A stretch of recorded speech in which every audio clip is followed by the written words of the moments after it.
അപ്പോഴേ ഇതാ നമ്മുടെ ഏലം, അട്ടപ്പാടി ഏലം കേട്ടോ. കളർ കുറച്ച് കുറവാണെങ്കിലും ഇതിൻ്റെ ഉള്ളിൽ പരിപ്പിലോ മണത്തിനോ ഗുണത്തിനോ ഒരു കുറവും ഇല്ലാത്ത അടിപൊളി ഏലമാണ്.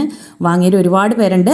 അപ്പോൾ വേണ്ടവർ വേഗം മെസ്സേജ് ചെയ്തോളുക. അതുപോലെ ഇപ്രാവശ്യം സ്പൈസസ് ഐറ്റംസ് കുറച്ചെണ്ണം ഞാൻ കൊണ്ടുവന്നിട്ടുണ്ട് കേട്ടോ, കുറച്ച്. അതുപോലെ എപ്പോഴും കുറ്റാലം ഗ്രാമ്പുമാണ് കൊണ്ടുവരുന്നത്. ഇത് നമ്മുടെ അട്ടപ്പാടി ഗ്രാമ്പു കുറച്ച് കിട്ടിയതാണ് കേട്ടോ. അപ്പോൾ അതിൽ കുറച്ചുണ്ട്. അപ്പോൾ വേണ്ടവർ വേണമെങ്കിൽ വേഗം മെസ്സേജ് ചെയ്തോളൂ. മണം ഒന്നും പറയാനില്ല, അത്രയും നല്ല മണമാണ്. പിന്നെ ഇതാ നമ്മുടെ റോസ് പെറ്റൽസ് കേട്ടോ. ഇപ്പോൾ ചൂടുകാലമാണ്. റോസ് ടീ കുടിക്കാൻ, പിന്നെ ജ്യൂസ് അടിക്കാൻ, പിന്നെ റോസ് വാട്ടർ അങ്ങനെയുള്ള ഫേഷ്യൽ സംബന്ധമായ കാര്യങ്ങൾക്കൊക്കെ ഉപയോഗിക്കുന്നവരുണ്ട്. അതുപോലെ ദേ പച്ചക്കർപ്പൂരം ഒന്നും പറയാനില്ല, അത്രയും മണമാണ് കേട്ടോ. അപ്പോൾ അത് പല യൂസിനും ആൾക്കാർ ഉപയോഗിക്കുന്നുണ്ട്. പിന്നെ നമ്മുടെ പട്ട വന്നിട്ട് ചുരുൾപ്പട്ട, ശ്രീലങ്കൻ ചുരുൾപ്പട്ടയാണ്. ഒന്നും പറയാനായിട്ട് സ്ട്രക്ചർ നിങ്ങൾ ഉള്ളിൽ കണ്ടു കാണുമല്ലോ, നിറയെ ചുരുണ്ടിട്ടുള്ളതാണ്. ഇത് വന്നിട്ട് കായോ കേട്ടോ. ഇപ്രാവശ്യം ഒരുപാട് പോയൊരു ഐറ്റംസാണ് കായവും ചുരുൾപ്പട്ടയും ഗ്രാമ്പൂ ഏലോ.